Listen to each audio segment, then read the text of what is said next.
never been done before. We the people tell the government what to do. It doesn't tell us. We the people are the driver. The government is the car. And we decide where it should go and by what route to do.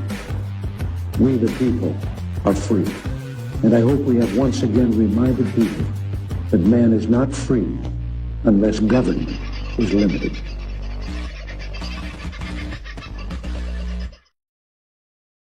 Well, good evening, folks. How are you? I hope you're doing very well. And your, what is it today? Tuesday is kicking along and the week hasn't been too taxing on you so far. Well, if the week hasn't been taxing, the government's certainly been thinking about it for you, I can tell you. We'll get into that very, very shortly. There are a couple of things I want to take notice of or just point out before we kick into tonight's show. The first one are these X39 patches. If you are unaware of the X39 patch, then you haven't been watching this show for very long. And you can get those patches from the link that is going across the bottom of your screen right now. Recently, I had the opportunity to share a couple of these patches with one of you, a mate of mine called Tim, who doesn't live too far from here. Really nice bloke, but he's been having back issues. He's a former arborist and landscaper.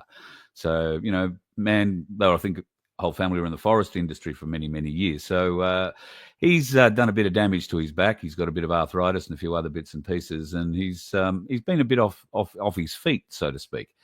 I shared a couple of these patches with him over the weekend. We caught up for a bit of a chat, and he rang me yesterday just to say, cannot believe the effect these patches have had on me. And he almost to a point where he's feeling he can go and do a lot more work than he has been able to do of recent. You know, instead of working maybe 5 days a week, he's down to one, so or sometimes none. So he's feeling stronger, better, and overall slept pretty well too. He was having a few issues with sleep, and that sorted that out. So can I just tell you, it doesn't work for everyone. I've given, I don't know how many of these patches out now, probably, I don't know, close to 1,000 probably. And I would say of 1,000 patches I've handed out, usually in groups of 2 or 4 to people, 98, 99% of people feel a direct benefit from them because they're not taking anything else or doing anything else for it at the time. That's the best way to try this. And even if you are on very strong meds, we've got evidence that, you know, cut back on those meds for a night or 2 nights, halve them if you're taking those methadone pills, what is it called? Morphine pills, like Carol was. And voila, she was doing a jig, something she hadn't been able to do, at least without the aid of alcohol, for 30 plus years. So they are really beneficial, and I just love hearing the stories where they work. So if you've got those stories to tell folks, I'd love you to share them with me at carl@vofhq.com. They really do cheer me up endlessly. And if you've got a video you'd like to make, you can load that up at contrib.vofhq.com as well. And if you want to buy some of those patches, you can do so without having to sign up to anything. You don't have to, you know, agree to be a part of any selling operation if you don't want to. There is a way for you to make money out of the patches if that's what you so choose to do. But up to you. There are quite a few people who are making a little bit. Well, I'm making a little bit of money out of it. It keeps us going. It pays the occasional bill most months. So that's really beneficial, and it could help you that little bit too. So if that's the way you feel you can operate, only if these are of benefit to you. If they weren't working, I wouldn't be telling you. I wear them, you know, neck pain, shoulder pain, back pain, knee pain, hip pain, gone. It's ridiculous. Dwayne, who you've met once or twice on the property, he fell over recently, whacked his hip. One of those patches, the pain, not only the pain was greatly relieved, wasn't completely gone, but the pain was greatly relieved, but the swelling and the bruising was almost non-existent. And for a little bloke, or a little skinny bloke with him with just a bony bum, He was expecting to go black, and it didn't happen. So there are many, many benefits to many, many people. Nearly knocked the phone off the table. And sometimes it doesn't work for people. But I'm very happy to share. And I think I owe a few people a couple of patches who've written to me. And if that is the case, I'm sorry I've lost you in the email. So send them to me again and I'll send you some patches. You might also be able to afford your own if you've got yourself a ticket in this lottery. Now, I think we're into number 3 or number 4. I can't remember. There are about 300 sold. So there's 450 tickets left for sale. They are only $2 a ticket. You can buy a maximum of 20 tickets in any one lottery per person.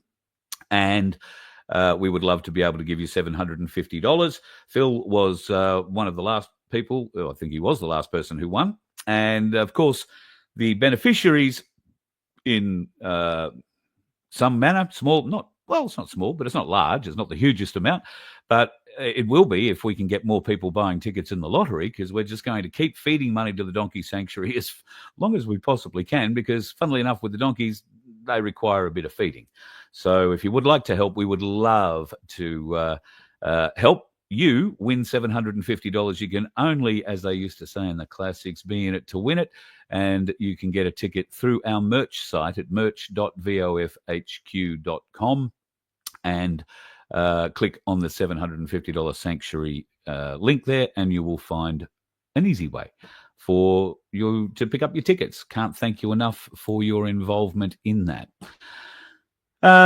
There's probably other things I can talk about, but I think I've raved on enough just to beginning. I may get to it afterwards. Right now, there are significant things happening in Australia in a number of different ways. Tax and some of the implications going forward on seniors are going to be quite significant.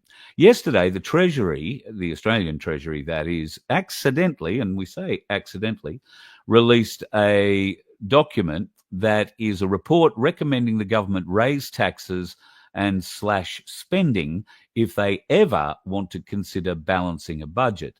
I know in certain areas that also reflected terribly badly on the government's promise to build 1.5 million homes in 5 years. I think Albo had, what are we now, 3.5, 4 years into whatever he's been doing. And they have built very few homes. And the homes they have built have cost a bloody fortune. And who's going to get them? Well, if it's anything like what's happening in Victoria, any new immigrant who steps off a plane and walks into Victoria is being handed, by the sound of it, a 2-bedroom apartment somewhere that's just been built brand new. And never mind the Aussies who are living homeless on the streets you've got to walk past to get to and from the building. Don't worry about that. The new imports who've come in off the plane, no problems, brand new seat for them. Anyway, I'm getting a little distracted. So there is going to be a lot of tax implications for a number of things that have been put forward in the last couple of days. And to help me try and sort out a little bit of that is a lady who's been out dancing with monkeys in the jungle all day, Kath Smith. How are you, Kath? Hey, how are you? No, I'm giving up running in jungles barefoot. I've learnt my lesson, Carl. Yes, for those who maybe don't follow you on Facebook, would you like to just tell people what's happened? Yeah, and I can also give a plug for the X39 patches because, so anyway, I've been learning to walk barefoot, grounding, and I'm getting really good at it. When I was in Australia, I used to walk like for an hour in the morning barefoot. For the first few weeks, it was like, ow, ow, ow, ow, ow. But now I can walk the whole hour barefoot, no problem. And so when I went to Bali, where I still am, I just really wanted to work barefoot. And I was in a beautiful jungle with waterfalls and just a whole lot of beautiful stuff. So I ran through the jungle barefoot, and I climbed the waterfalls barefoot, and I went through the forest barefoot, and I did all sorts of things barefoot. And now I have some sort of flesh-eating skin disease that has ended up with me in medical emergency situation, and I'm on antibiotics, and wonderful ivermectin, and a million other things. Don't start suggesting things, because I've had a million things suggested, and I've tried so many, and massive vitamin C, and you wouldn't believe all the stuff I'm doing. But also I threw on an X39 patch yesterday. I don't know if it's helping with the leg, because that's a different issue, but I also threw one on my hip, which I've got some chronic problems with, and it really, really, really helped. But anyway, I will keep walking barefoot, just maybe not in foreign countries. So you said a flesh-eating thing. Now, it's not like a bot fly or something that nestles inside It seems the like it. Like there can be little, according to Google anyway, there's little flesh-eating things that can burrow under the skin, and they're like in Bali and places like that. And it just seems like, it actually feels like there was something under the skin just like munching away. And I've got photos of it, and it was growing at about 2 millimeters an hour in size. The cut was just going grow, and the flesh around was turning black. Yeah, it was pretty scary. So yeah, like I know we all believe in alternative therapies, and I certainly do as well. And I'm on every alternative therapy you can imagine, because I really like my legs and I don't want to lose them. And but occasionally there is a time for antibiotics. And the good thing about being very, very healthy and not relying on other medicines is that I must take antibiotics like once every 5 years, like if that. So when I really, really, really need it, it works. So I'm really happy that the antibiotics have kicked in, or maybe it's the ivermectin, I don't know. But everything that I'm trying has kicked in, and the skin has stopped turning black. Oh, well, that's a great sign. As long as the skin stops turning black. I think they say the same thing about frostbite, don't they? Yeah. Oh, wow. Anyway, okay. Well, we're here tonight to talk about tax. Well, exactly. And there are some really interesting implications mooted in this leaked report, if you like. They're saying it's leaked. Well, it wasn't leaked. The Treasury released it. A lot of it was redacted, but unfortunately they didn't redact enough. They left all the headlines and the subheadings on the document. They just didn't sort of fill in the detail, but that gave everybody enough detail. And the ABC, when asked by the Treasury to destroy the document, said no. Yeah, the people have a right to know. First, congratulations to the ABC for standing up. Well done. So tell us, Cass, what are some of the things that Treasury is suggesting, and why are they suggesting these radical actions? Well, firstly, when was the first time we trusted the ABC to do the right thing? Yeah, very true. So the fact that they said no to the government probably means the government maybe wanted that report out there. Yeah. Because, and then this brings a whole, like, we won't go into the digital ID at this stage, but the government kept carrying on that, digital ID, everything's safe in the digital world, but the government can't control its own bloody leaks. I mean, it's just ridiculous. So whether they put this report out there or not, we will never know. But some of its implications, I think more the implications are being in what is not said, because it's got out there, everyone can see it, but the government are covering it up and if you've watched any of the news reports, the Treasurer Chalmers is just saying, oh yeah, no, well, it's not important. It's like, well, we all knew about this and it's all okay. They're just downplaying all of the evidence and all of the criteria that's in there. They're downplaying it and making, oh yeah, doesn't matter, who cares, it's just, blah, blah, blah, which we'll talk about the detail of later. But the one thing that on all of, today I went through all of the different media releases on, well, what does this mean? And all of them are talking about the GST rises and the taxes on the super and the capital gains and all the things that we all know about.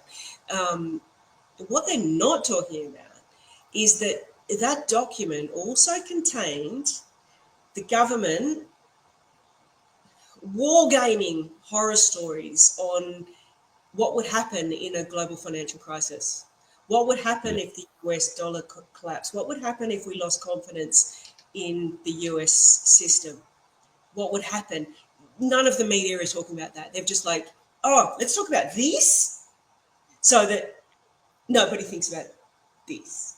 So the fact that our government is wargaming horror stories about the upcoming financial collapse that I've spoken about for the last 3 years. And people have bagged me out because it hasn't happened yet. But I keep saying it's coming, it's coming, it's coming. I don't know when. I mean, some dates are 2040 before the whole world collapses. Yeah. I don't know. But all I'm saying is that it is coming because the world and the financial system and everything that we see around us, it's not sustainable. So the government was actually wargaming scenarios about what happens in the event of a financial collapse. But all of that was redacted. We only got, or the press only got to see the heading. What is in everything that's been redacted? What are they actually planning in the event of the eventual financial global crisis? It's very interesting, Carl. Donald Trump has been questioned publicly in the last 24 hours or so. This week is crypto week in the United States. How interesting that Bitcoin has gone to 123,000 US, I think, today. May have dropped back a little bit. Silver was nearly at $60 last night.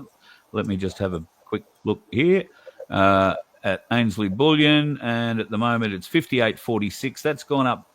Well, it was at $59.38, I think, yesterday evening when I went to bed. I woke up this morning, it was $58.30. It's gone up 16 cents in the last hour and a half, because that's what it was earlier. So silver is on the rise. Gold has risen, but only a little bit by comparison. And Donald Trump has come out and blatantly told the American people through the mainstream media that the American dollar is under crisis. BRICS was set up to bring down the US dollar, which is what we've been saying since BRICS was set up. And prior to BRICS being set up was how we were saying what needed to happen. There needed to be an alternative. There needed to be a way to do this. And China had been positioning to use the yuan, and Russia, of course, wanted to use the ruble. And we all laughed. Well, we didn't laugh, but many people laughed at the mere thought of that 3 years ago, Cass, didn't they? Yeah.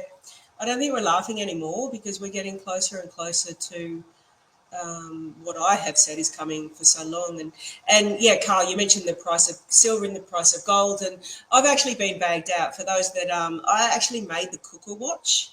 For those that don't know, there's some people that watch the cookers, and even though I'm a credible financial professional with 30 years experience, 16 years at university, countless degrees, and I won't even go into all of that, I made the cooker watch because I was saying 3 years ago that the financial system is going to collapse and everybody's going to lose everything.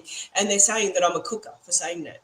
But my clients have made 150% on gold and about 60% on silver if they listened to me 3 years ago. So, yeah, okay, the crash hasn't come, but my clients have been very happy with the results.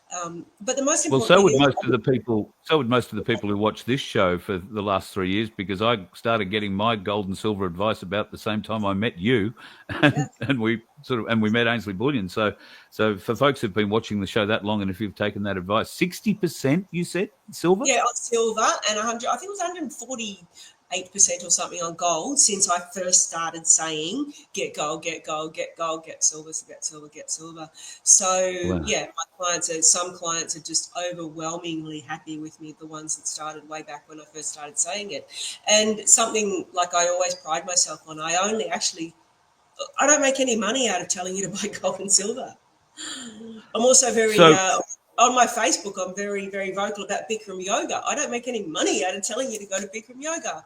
I actually just tell people things that work for me, and gold and silver has worked for me, and a lot of my clients don't make any money out of it, but it's still something that we really should be talking about. But let's get on to that. Let's go back onto this article, Carl, and what it actually means for Australians.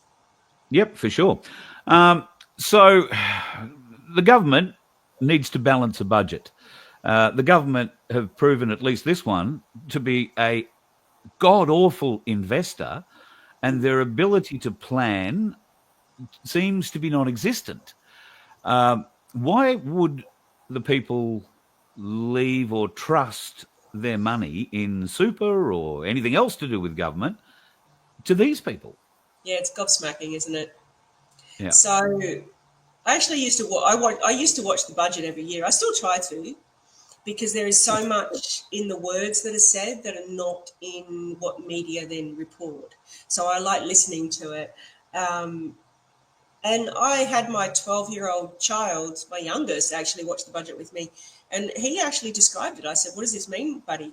And he said, "Well, the government's setting a budget just like you set one for the household mum.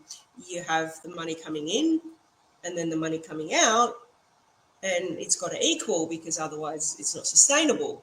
He didn't use those words, but very similar. Yeah. And I mean, a 12-year-old saying that, I'm just like, wow, buddy, where'd you get that from? Obviously me. But anyway, so the government is meant to set a budget that balances the incomings and the outgoings. And I have spoken about this before. I actually read through the budget reports. I can't remember exactly what year it was. It was at the end of the COVID era, and I downloaded a few 100-page report, and I read. It was all numbers. Like, I'm an accountant, 30 years experience as accountant, and a forensic fraud analysis investigator. Yeah. Anyway, so I read through those pages one by one, looking at all the different lines, going, okay. And in a budget, income equals expenses. So I got to the end of it going, well, okay, where's all the income? Where's all the expenses? And then what I realized that on the expenses is that there was a whole lot of lines like COVID, marketing, NFP. There was even a monkey virus, NFP, war in Ukraine, donations, NFP. What the is NFP? And I worked it out. It was not for public release. So the budget actually means nothing, because you cannot analyse the incomes and the outgoings, because everything that they don't want to tell you just goes NFP. Ridiculous. But Chalmers himself, on now that this report has come out, which is basically you can sum it up to say the budget is a load of crap, because there's not enough incoming revenue because they need to increase taxes, and they're spending too much. So the budget is crap, is basically what this report says.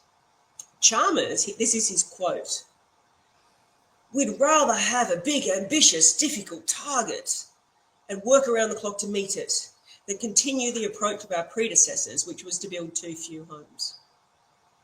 That, I mean, when you said, let's say I do business plans for clients for their businesses, and I've always done business plans, and yeah, you do want to set a big, ambitious business plan and hope that you're going to meet it. This is the Australian government setting a budget for the. He said, Chalmers, would rather have a big, ambitious, difficult target and work around the clock to meet it, knowing that we can't. Like, what? That's ridiculous. And the Treasury document apparently alludes to the fact that that particular promise, I think it was 1.5 million homes inside 5 years, was never going to be met, given their current spending and the money coming in. And for those of us that know homelessness in Australia at the moment, it's going through the roof. I haven't got the exact statistics in front of me, but we're at a record high homelessness rate right through every state of Australia, including the Gold Coast, including everywhere.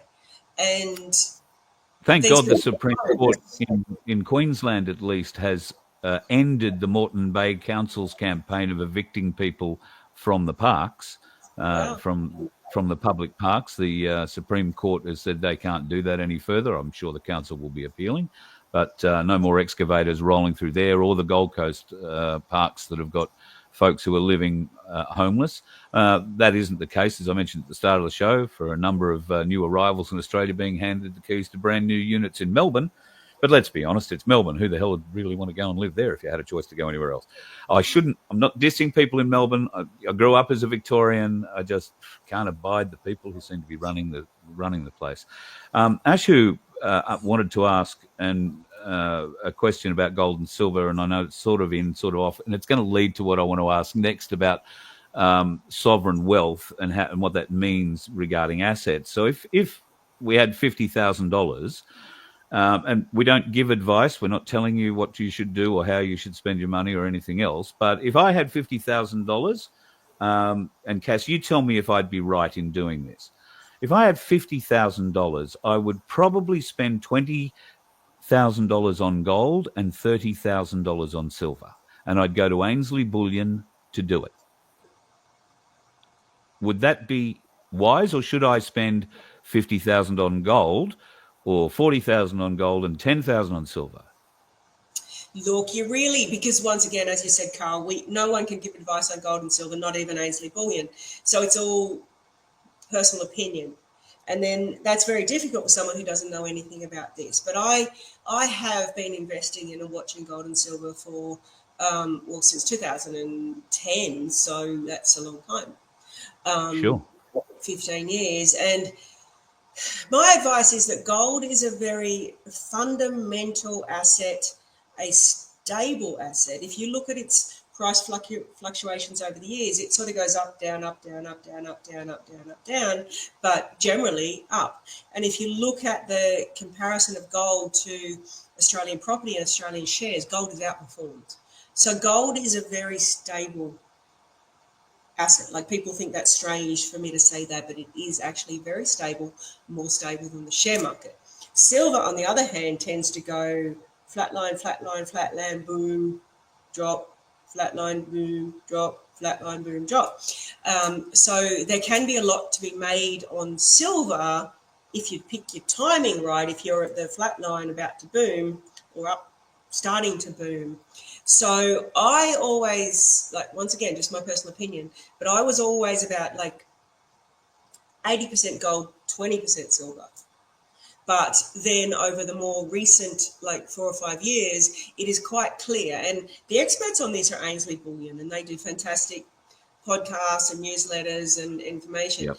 But lately, what they've been saying is that gold has been going up, up, up, up, up, up, and silver should be following gold in like a nice tangent, but it's not. Silver's been flatlining still. So when this happens in the past, silver will do a massive catch up. And that's what we are starting to see. And so as a result, once again, my personal opinion is that I really reweighted my portfolio to 50-50, 50% gold, 50% silver.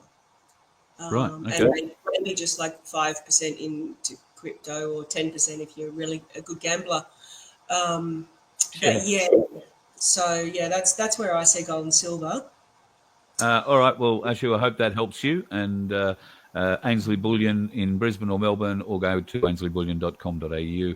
And don't forget to mention my name or the Voice of Freedom, and you'll get yourself a little bit of a discount. And if you're spending $50,000, that might mean you get another ounce of silver or something. I don't know. Yeah, we'll see how it works out for you. And best of luck.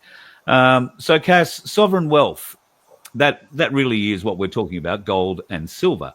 Now, the government can't necessarily take gold and silver that you hold in your hand, but if your sovereign wealth or your own personal wealth that happens to be invested in a super fund, which was the reason we last had you on the show to chat, because super funds don't collapse, but oops, one did.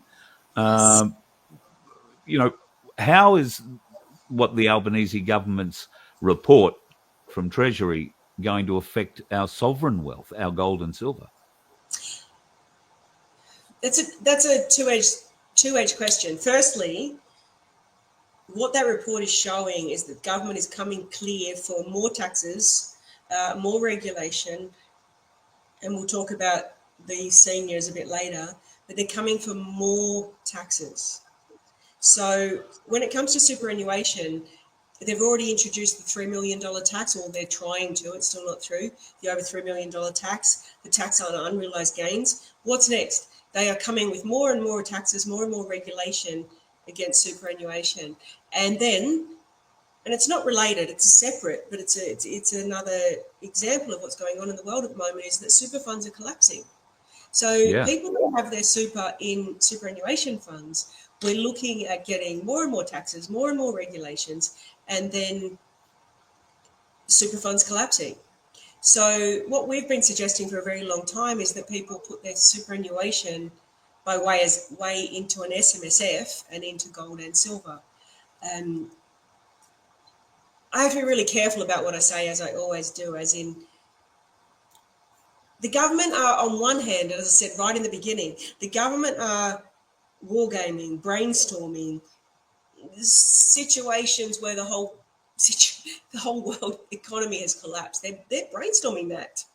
So maybe we should be as well. Yeah. So, And do you trust the government to do the right thing by you or the right thing by the government? exactly. So with SMSF, you can actually, I say this, and I'm just going to pick up one of the coins on my table here, put in the camera. So that's a gold coin.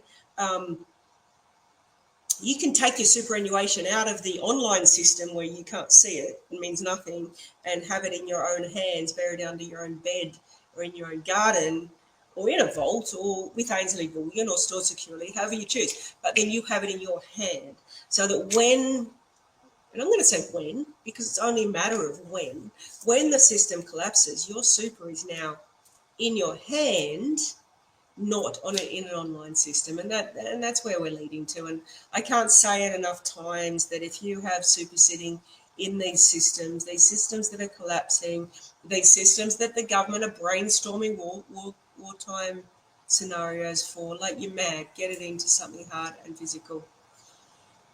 I was going to ask about property, but as it turns out, that'll lead into something we're going to talk a little bit about later with the seniors. But you've always said property wasn't a bad investment going forward. Do you see that as a realistic thing going forward in the short to medium term?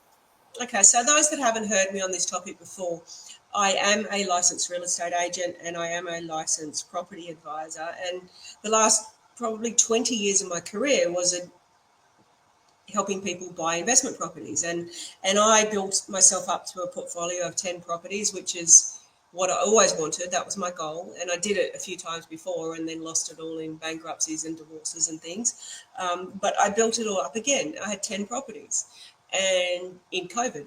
And I sold all of them and I put it all into gold and silver, all of it. So the reason why is that my personal opinion is that I don't believe property is safe. Yes, I could be wrong. We do still have the pressure of the immigration coming in, putting an upward pressure on our prices and not enough properties being built as per this leak. But on the other hand, I'm talking to people on the street, the real life situation where the rates and land taxes increases that there are being levied. People are just getting bills in the mail and their bills have doubled from the year before. And the insurance increases because of the natural disasters, because of climate change. The insurance premiums are going through the roof. Everything is going through the roof. And people are just saying to me, I can't afford to keep my property because of the rates and the land taxes. So I am, as we move into sovereign wealth and being self-sufficient and looking after yourself, I don't like an asset class, which is property, where there are so many things out of your control. The rates, the land taxes, the insurances, the body corporate, they're outside your control, which will undermine your investment. If all of a sudden, and people in Victoria are saying this, that the rates and the land taxes are just making all the rent that they're getting on their investment property is totally gone in, and interest rates, of course. All the rent has gone in interest rates, land taxes and insurance, and they are going backwards at a rate of knots, and they can't afford to keep their property anymore. When everybody starts listing their property for sale because they can't afford it, what do we get? Crash. Anyway, that's once again just my opinion, but that is why I sold my entire investment portfolio and put it in gold and silver. Platinum's also not a bad buy at this point in time, I believe. And given what I've been watching on the ainsleyBullion.com.au website with its price, it's only been going up, and it's been making significant increases on almost a daily basis. So something else to be considered. Regarding tax, I've seen an uptake in stories around Australia regarding younger folk who are making pretty good money. And some of those, I guess, are OnlyFans workers who are making six figures a month. But even people who are working in normal, let's call them regular jobs, putting and doing their own tax. If you're one to go and do that sort of thing, you've, I think, had a couple of months to start lodging it. So a lot of people get in early, they do their own tax, and they think, okay, right, I'm going to get a refund. I'm going to get this, I'm going to get that. And then all of a sudden they're getting tax bills for $3,500, $4,000, $9,000. One woman's got one for $18,000. Another one's got one for nearly $40,000. Now, she's, knows she makes a good living and whatnot, but she wasn't expecting a tax bill of $40,000. Is the government taking a sterner look at us, or is it just a money grab? No, that's the way it always has been. I think there's just more media spotlight on it now. And there is no solution to that other than people to speak to a tax agent, accountant earlier on in the year, like rather than wait till you lodge your tax return and get a surprise, particularly if you've set up a business, so the OnlyFans and all the other businesses that are out there. Don't just go and earn a whole lot of money thinking that it's all going to be okay and then see an accountant a year later. Like, see an accountant straight away so that they can talk to you about your tax bill and put aside enough so that you don't get that big shock horror. So when you think about it, like if you're on a wage, your employer takes tax every week. So if you're on a $100,000 wage, I don't know the exact figures, but your employer is probably going to take about $35,000 a year out of your wage.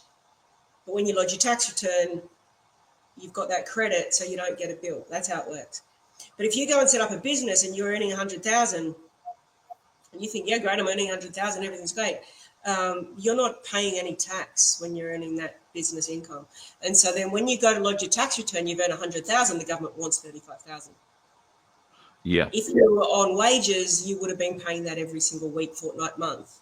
Because you're in a business, you haven't paid anything, now you've got a big bill. It's a problem. It always has been a problem.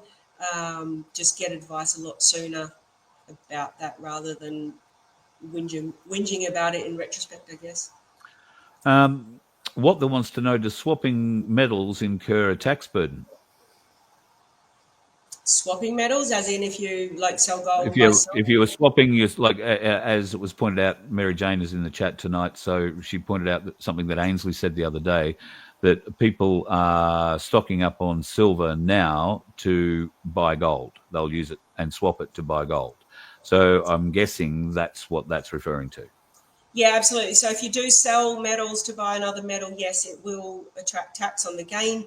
But I've always said, it's one thing I remember from my degree back when I was 20, is that you don't do things just for a tax purpose. So like if you've made a profit and you want to sell and get that profit, you don't not do it just because of the tax.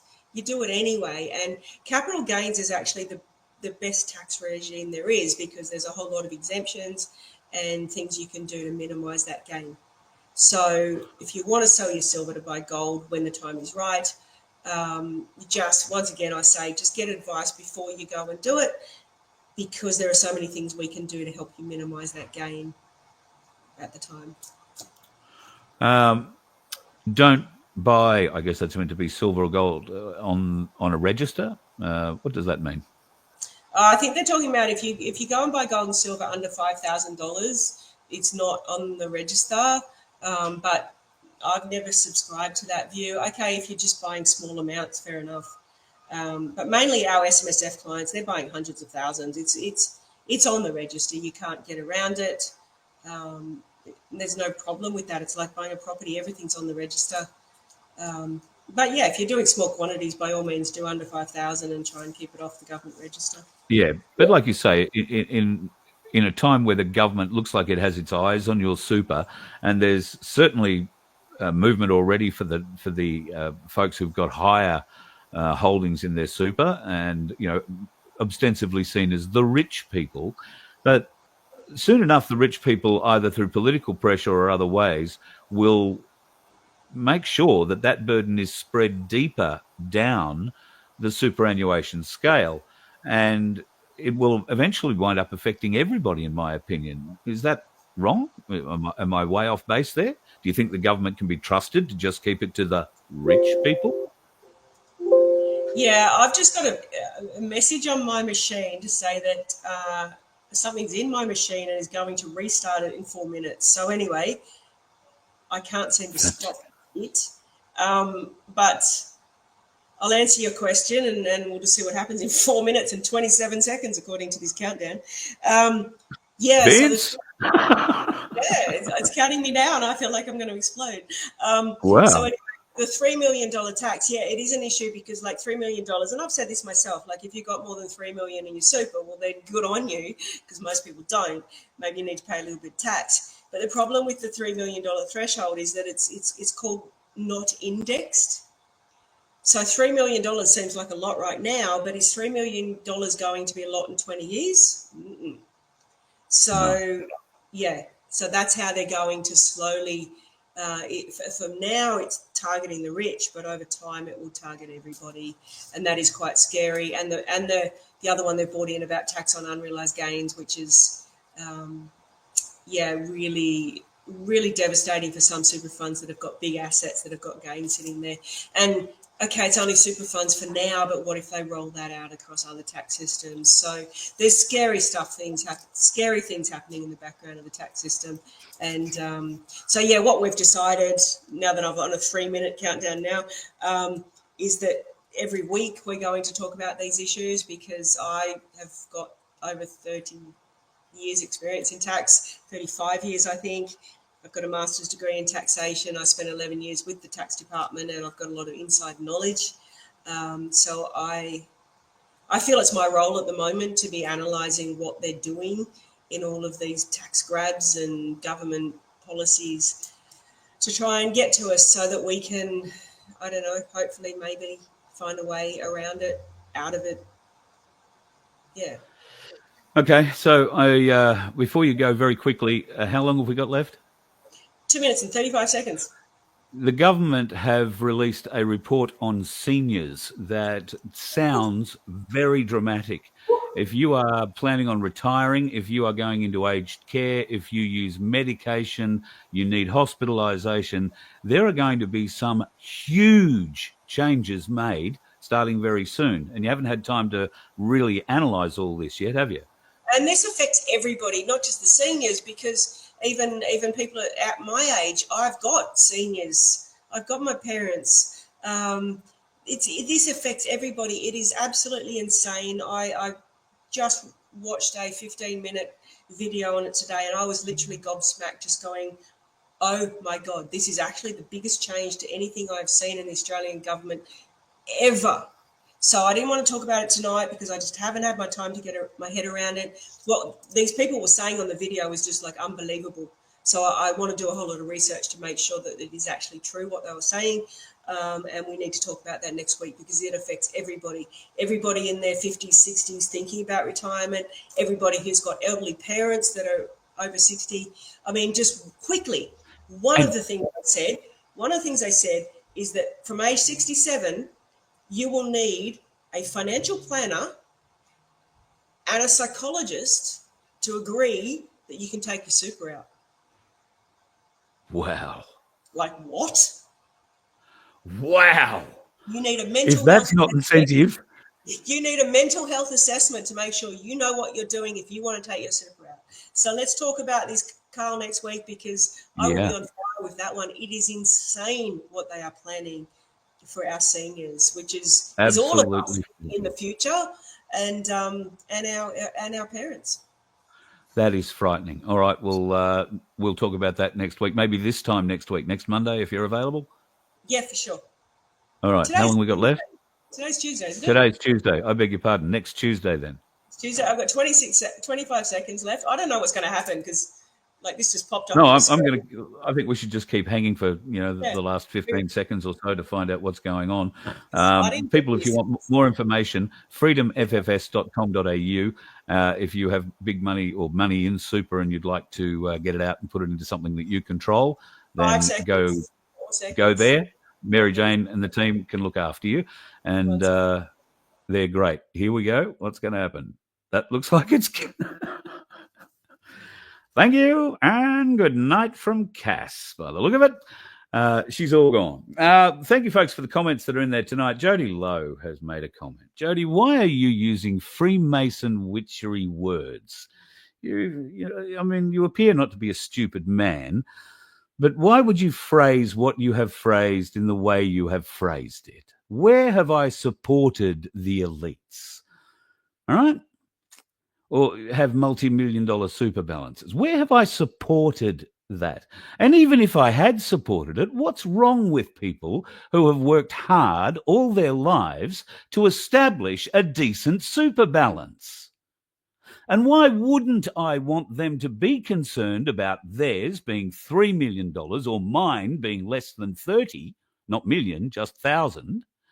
Why wouldn't I be concerned? Because if the government will pinch somebody who's got $3 million worth of super, they'll come and pinch mine.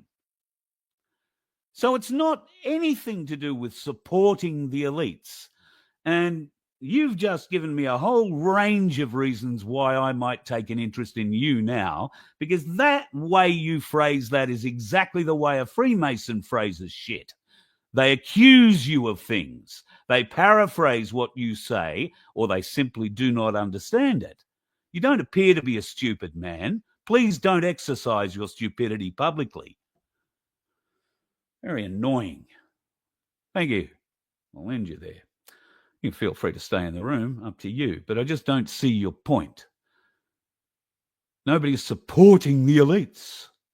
And even if I were, I would be supporting the people who worked their ass off to get where they're going, who've been successful in business, who've employed others, and preferably haven't involved themselves in satanic ritual, child abuse, or anything else that we go against. But I understand there are elites. Now, if you can't identify the elites that we are talking about versus people who've worked hard for money, you've got no business being where you are doing what you're doing.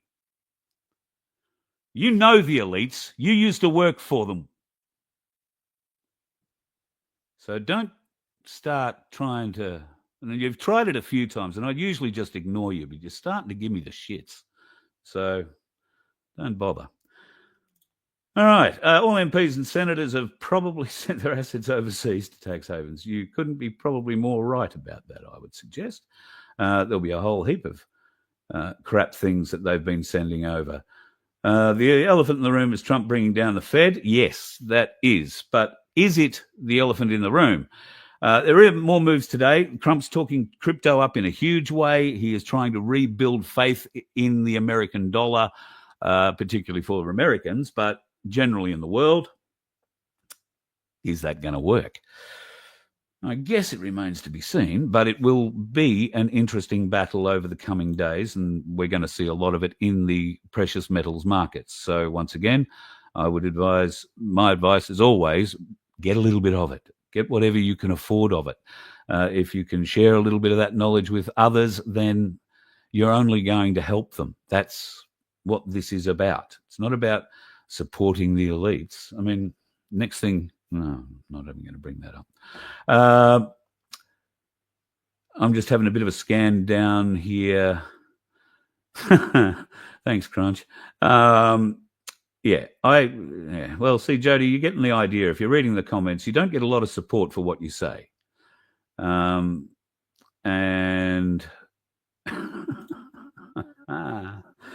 thank you, Crunch. We're going to catch up shortly, dude. So I'm looking forward to that conversation. Yeah, a lot of interest. So I don't know. Sometimes you give these people oxygen, it's not worth it. Speaking of oxygen, there are many things you need to be aware of. One of the most damaging things coming up in the next few days, folks, is the fact that this bastard Australian government, this fraudulent foreign power that exists in our nation, will agree to the WHO taking over basically everything to do with our healthcare in the event of a pandemic coming our way. Now, it's pretty horrifying. We thought we'd made it pretty clear to the government, I don't know how many times, quite a few times, that the Australian people did not want to be part of this in any way, shape or form. However, the government, in their infinite Albanese wisdom, God help them, have decided that we should very definitely be part of all of that, but in a watered down version. Now, that watered-down version turns out to be not nearly as watered down as it once was. And if we agree to this, or at least we don't signal our disagreement with it and our ability to reject it, which we do have, before the 19th of this month, then all is lost. Here is a link that I'm posting into the chat right now. This link is going to take you to the Aligned Council of Australia Action 1 website. Now, if I can, let me just see if I can bring that up somewhere here. Pretty sure I've got it on a screen. Now, what this is going to do is give you a little bit of an idea of, that's Action 2, so I must have Action 1 floating around here somewhere. That's not Action 1. There we go. That's Action 1. Let me find it. So I can share this with you, hopefully.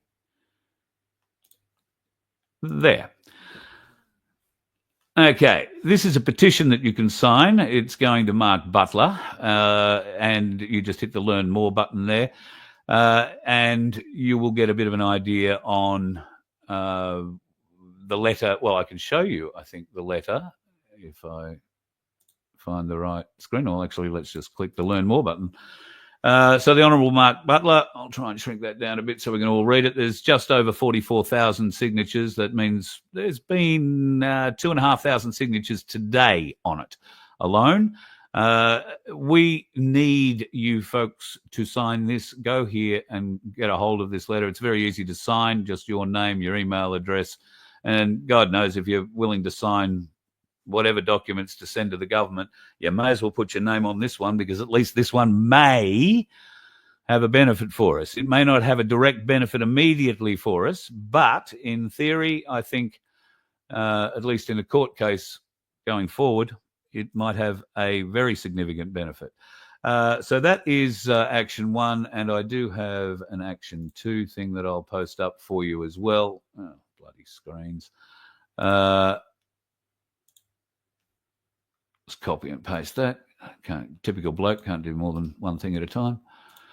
And I'll post that into the chat so you can go to Action 2. Now, if you go to our website, folks, you will see that there is, at the very top of it, vofhq.com, you will see that there is a great video from Dr. John Campbell, who's interviewed a gentleman by the name of James Roguski.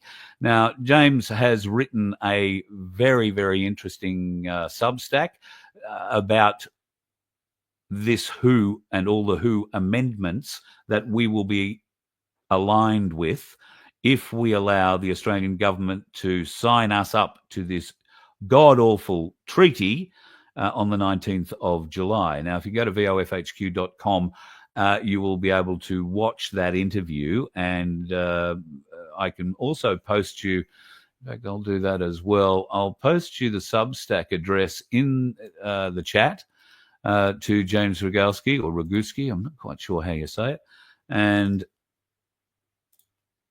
you can have a bit of a read there. There are 24 reasons why this must be rejected. There are, I think, 8 countries who have another 8 months longer than we do. New Zealand is one of them, funnily enough. They rejected the offer out of hand first time and rejected the shortening of the period by 8 months for decisions to be made on it. So the Australian government didn't reject that. No, we'll dive in boots and all on the 19th of June. That's exactly what they're going to do, the bastards. Do what you can to stop that. Also, if you want to get a bit of an idea of what Cass and I were talking about just prior to her being cut off, the seniors issues going forward are going to be extremely significant for people my age or anybody in their 50s. You're going to have to deal with this sooner rather than later. If you want to know what I'm talking about, I'm just posting that video up now. Vince may or may not have it up on the VOFHQ website just yet. If it is, it'll be above the Dr. John Campbell one. But if you click on those links, I urge you to watch that today.